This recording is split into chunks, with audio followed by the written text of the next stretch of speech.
Hi folks, we're looking at a Rotorazer, and it's a small power tool.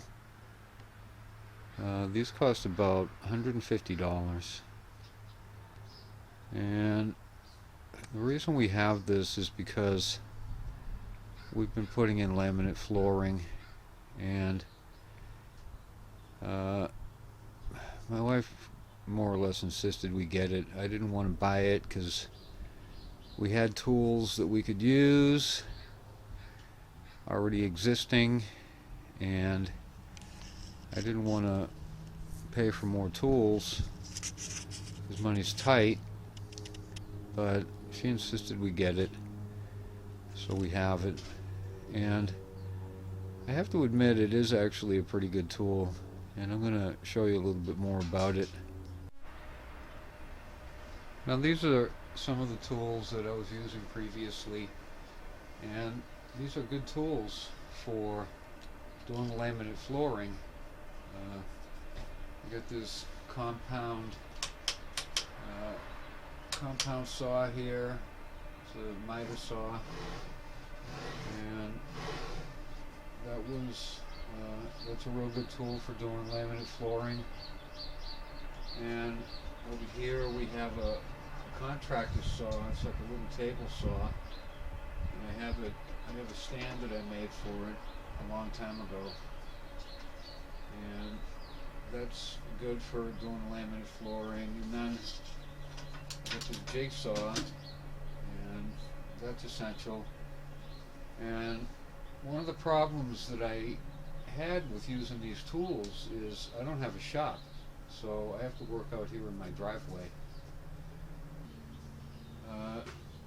The Rotorazer can do all the stuff that these can do. Maybe not completely as well, but adequately for doing something like laminate flooring. So before I show myself making any cuts with this, I'll just show you what we have here. First of all, this is for using with a vacuum cleaner, so this can be used indoors. And I haven't actually done that yet, but the idea is that you pop this on here and then put this end in a vacuum cleaner, and it'll suck the dust up as it's cutting. And I haven't actually done that yet, but this can be used indoors, and using one of these things will prevent dust from getting all over the place. And it's also got this depth. You can set the depth for the blade using this. This is the release. Set the depth of the blade. So let's just say I only wanted a quarter of an inch. I can set that depth so that it'll only go a quarter of an inch deep. And this is the on-off here. So it's a little bit tricky to push this on-off and have to work this, which releases this depth adjustment. It's a little bit tricky to do that. And so now, one of the things I had trouble with when I first got it is figuring out how to get the blade on and off. And it has instructions, and I read the instructions, but it still wasn't that clear. But it comes with these two tools. It's got this Allen wrench, and then it's got this other little wrench here. And you put the little wrench on here, and then you can loosen the Allen wrench with this.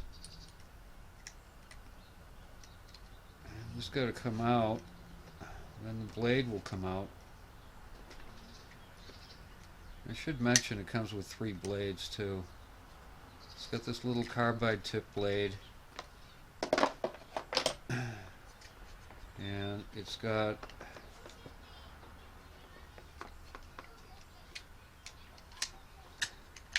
So that'll come off, and you just pop it on here. Put your nut back on.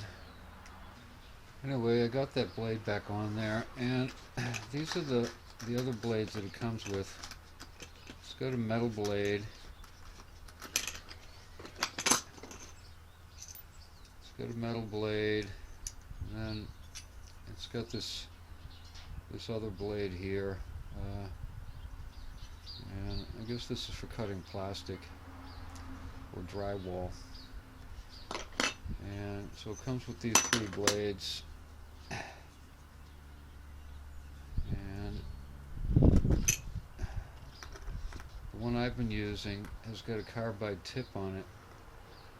Now, one of the things I don't like about it is that these blades are, as far as I know, you can't get them anywhere except from Rotorazer.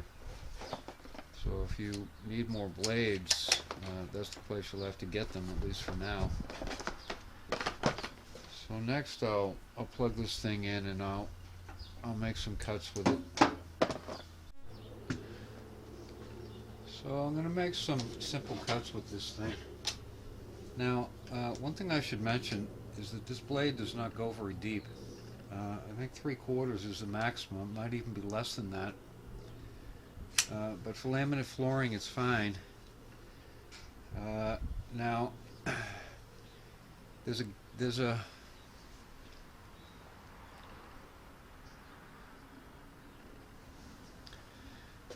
little thing here, and this will, if you just point this at your drawn line, this here, then, and follow along, you can make a pretty straight cut. And I'll go ahead and do that here.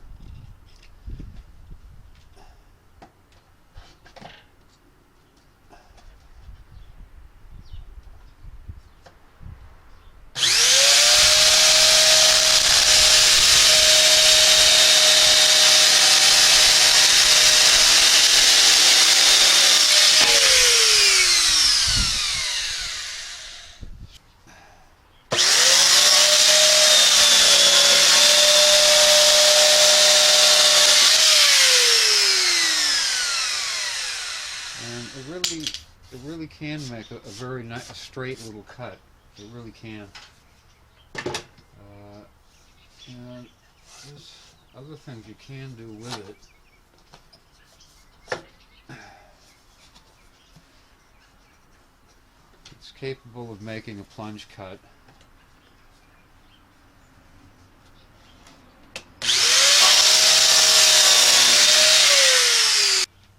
You can make rounded cuts.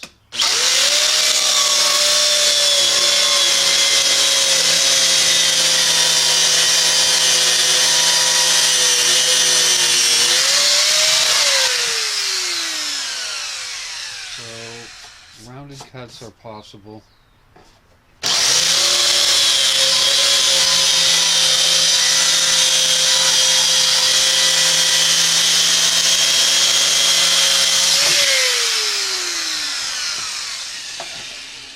If you need something rounder than that, something more curved, tighter curve, you'd still have to use a jigsaw.